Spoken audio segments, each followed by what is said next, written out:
crown not lead, low on top speed. Make it bend speed, half if stop me. Been a stack cheese, like a robbery. Win the lottery, been a top D. Stick down.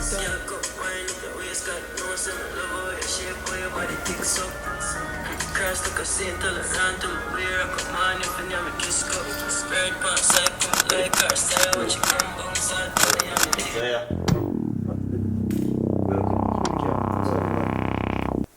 Hey, so we'll get right into it. So for those who don't know, I don't know, who is Mxssivh?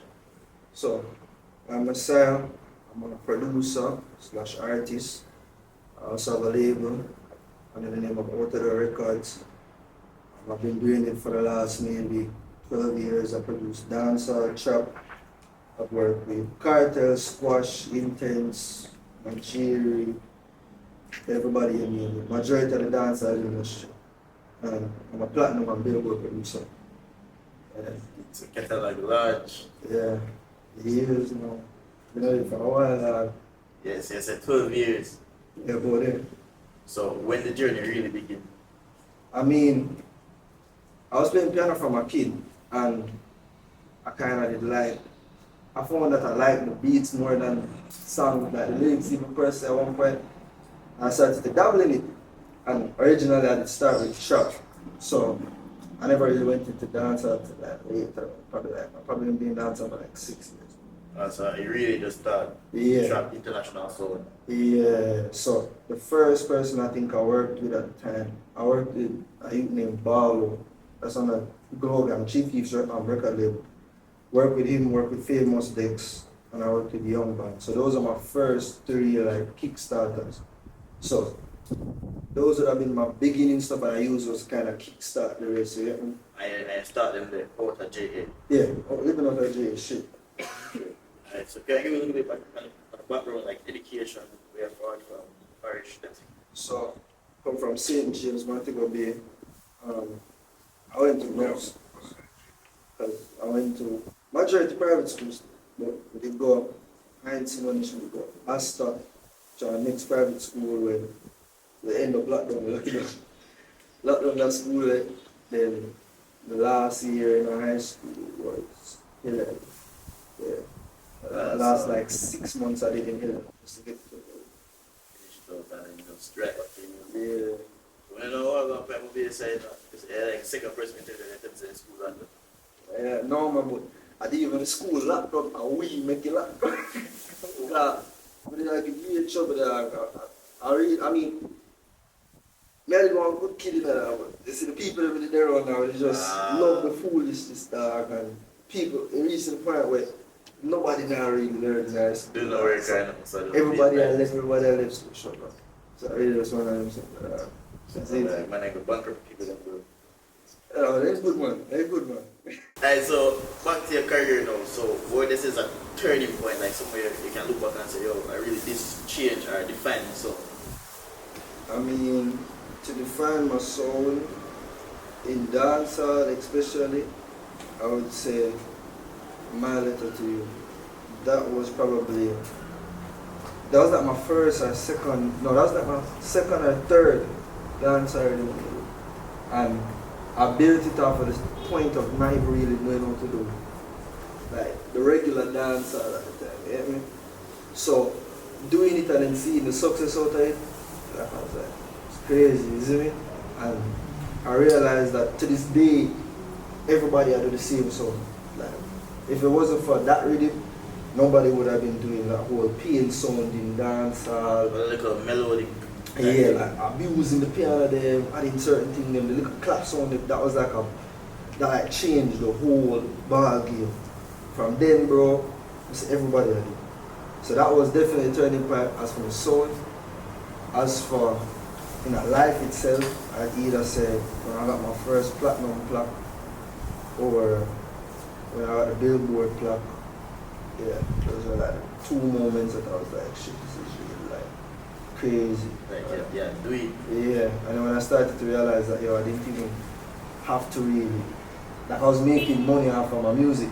You get me? Like, it was like, and it wasn't, like at the time when I was making money, like $1,000 I feel like the most money to me, you know what I'm saying? But it's like, at that point I was just like, yo, can I make them money or not? I just, thanks man. You know, you really just sit down. Yeah, just sit down in the yard and do what I love, dog. I can make this money, dog. So I said, dog. I said, yeah, dog. From then, bro, those kind of like open up my eye, and I'd say that's my changing point. That's really. So, what was like the process? Cause some people like them get the billboard plaque, get plaque. Like, how the process go for them? I mean, for billboard plaques, you have to, at least with the company I did, that's Jewelbox. That's what majority of people use. Like, all the foreign people, them, everybody. You have to basically, you submit your song, you have to submit proof that you have a song. So it's not like anybody can just get a billboard plaque. Unless you pay some random man for eBay for make one thing. But to get a genuine plaque, you have to prove that you're a part of it and you have to pay for it unless the label buys it for you. So, yeah, that can range from like 4 bills to 1,000 just for the plaque itself. So, submitted it, they authorized it, bought the plaque, shipped it down. The platinum plaque I got as a gift from the label. That one I never paid for, they just sent that to me. Same label, OuttaDoor? No, that was Byron's album was what I got a billboard plaque for. That was with Z-Tech. I don't know if it's on now, his current label, Simple Stupid, but that was Z-Tech at the time. Then the Russian one was some Russian label, some people even know that. I think it was on the Sony Russian. With, what's that name? Kizar. Yeah, Tommy. Yeah, Tommy, he's on the Sony, it was on the Sony Russian. So Sony Russia sent me that plaque. So yeah. Yo, I think that's someone first coming on that song then. From the Russian one? Yeah, Yeah, cause that was like a point where I was like 17, 18, showing up my 2-time platinum plaque. Like, you see me like that? It kind of brought eyes and like, yo, this nigga really at this young age, man. That's get crazy it, man. still there. You see me? So you mentioned that you're an artist. Yeah. You see me? So how that it start like? I mean, it's when genuinely my brother Rude James, he was the first artist I feel like I genuinely like. There was a point where I lived in Florida, Zine and James ago. And he used to be around my house all the while on his voice and everywhere. So doing that all the while, like getting into that little phase, kinda like inspired me to that chat. So them time that I was in university, and I just had no free time because I never really went nowhere. Just standing in the yard, you see me? Like I'm an introvert, I don't like going out doing all that shit. So while I was there, I just kind of said, fuck it, I'll try this. And then from then, funny enough, it started with chat. And then from then the rest was history. I just find a passion for it and just keep on doing it. Because I never did assume that somebody take serious because you drop irregularly, bro. Yeah, but now I that's the only thing, but it kind of hard to balance by myself at the time. But I was doing it because like, I was trying to focus on beats and then trying to do music, and it's like, it's hard to kind of like manage both at the same time. So it's like, that's why I'm glad to have fun to my manager, because it kind of helped me with the assistance for certain things. So I don't feel like it's a constant headache that I'm dealing with, like I'm just all over the place. Is I'm have someone for at least back. Yeah, kind of put it in line. Yeah, like set things straight. You know what I mean? So that's really what we're working on now, kind of dropping more frequently, getting more content out, videos, everything. Yeah, across the board. Yeah. Type shit, bro. So you have any upcoming projects that you yourself work on, not just like your beats, but as an artist? I recently did a deal with VP Records, actually. So I'm working on a producer album, and some Metro shit. It's like a Metro lately. Metro? Like them versions. So you can expect to see some big names on it, like some names where Farid, like some crazy shit now. There's some crazy shit now. So that's in the works right now. That right now, that's where I'd say my main focus is, and that's really what that's my main work. Right, I'm going to get more info about OuttaDoor. So what is OuttaDoor? OuttaDoor is a label / a collective which me and fam came with. Realistically, it was in the beginning like early, I looked at it just as supposed to be like a collective where all my people that believed in producers and stuff would just link up. Like and just like kind of like what they have 8-bit Mafia and Fari, you know, it's just like a group. Yeah. That was like my main goal, but eventually we turned it into a label. So right now we're dropping vlogs, we're dropping songs, you get me? Like my album, lifestyle. yeah, just lifestyle, music, everything. So it's really, it's not even, I wouldn't even just say it's just some music shit, right? Because people that's in there, like we've grown to see each other almost like family. Like, because it's like, everybody's from different worlds, like everybody's doing different things, but we still find our way to kind of merge together and build a bond. Yeah, bro, because NIP, well, we're not creatives. Yeah, you see me? Everybody's a creative and it helps because it's like, alright, if I need beats, can link him, and if I need a video, and if I want a beat, you can link Steph for more web. Like, it's just a whole foundation, right? It's like, Read that. Yeah. So what can fans expect? From OuttaDoor? Yeah, OuttaDoor, MXSSIAH, whole team. I mean, from overall, more hit songs. That's definitely. More hit songs, produced by me, done by me. You can expect more hit songs from the producer themselves. That's Wasted, Carter, Emo, videos, everything. Just the whole vlogs, everything. You can just expect everything. I think there's so many even book up on OuttaDoor. One of my video, I think I had a James posting or something. It's like when they were on one table. Yeah. I said I can't see them money. Yeah. I think we were doing the shoot for the label, so we were on like a dinner table and some mafia shit, yeah.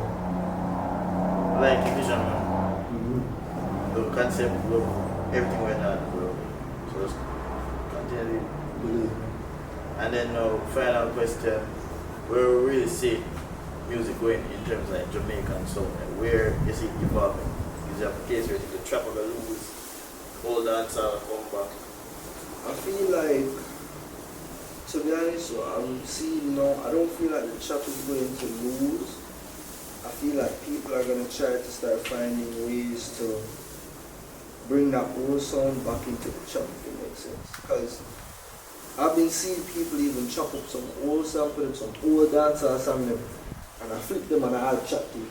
You get me? So the average person will probably would have listened to them dancehall just because of the fact that they're hearing that same song, that old sample.